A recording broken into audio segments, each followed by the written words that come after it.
ಕಣ್ಣೀರನ್ನು ಒರೆಸುವಂತಹ ಕೆಲಸ ಮಾಡಿ, ಮುಖದಲ್ಲಿ ನಗು ತರುವಂತಹ ಕೆಲಸ ಮಾಡಿ ಈ ಜಗತ್ತಿನಿಂದ ತೆರಳಿದ್ರೆ, ಬರುವಾಗ ಈ ಜಗತ್ತಿಗೆ ಅಳತಾ ಬಂದಿದ್ದೆ, ನನ್ನ ಕುಟುಂಬ ನಗ್ತಾ ಇತ್ತು, ನಾನು ಹೋಗುವಾಗ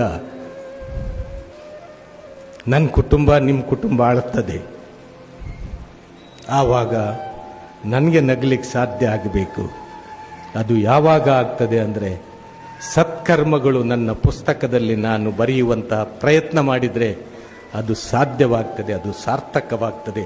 ಅಂತಹ ಸಾರ್ಥಕ ಜೀವನಕ್ಕೆ ಇಂತಹ ಧರ್ಮಗಳು ಮತ್ತು ಈ ಸಂದೇಶಗಳು ನಮಗೆ ಸಹಕಾರಿಯಾಗಲಿ, ನಮಗೆ ಮೈಲಿಗಲ್ಲಾಗಲಿ ಅಂಥೇಳಿ ಆಶಿಸುತ್ತಾ, ನಮಗೆಲ್ಲರಿಗೂ ಕೂಡ ಸತ್ಕಾರ್ಯವನ್ನು ಮಾಡಲಿಕ್ಕೆ, ಎಲ್ಲರೊಂದಿಗೂ ಕೂಡ ಬೆರೆತು ಸಹೋದರರಂತೆ ಬಾಳಲಿಕ್ಕೆ, ಒಬ್ಬ ದೇವನ ದಾಸನಂತೆ, ಒಂದು ತಂದೆ ತಾಯಿಗಳ ಮಕ್ಕಳಂತೆ, ಒಂದು ದೇಶದ ವಾಸಿಗಳಂತೆ ಭಾರತೀಯನಾಗಿ ಬಾಳಲಿಕ್ಕೆ ನಮಗೆಲ್ಲರಿಗೂ ಕೂಡ ಸಾಧ್ಯ ಆಗಲಿ ಅಂಥೇಳಿ ಆ ಜಗತ್ನಾಯಕನಲ್ಲಿ ಪ್ರಾರ್ಥಿಸುತ್ತಾ ಮಾತುಗಳನ್ನು ಮುಗಿಸ್ತಾ ಇದ್ದೇನೆ.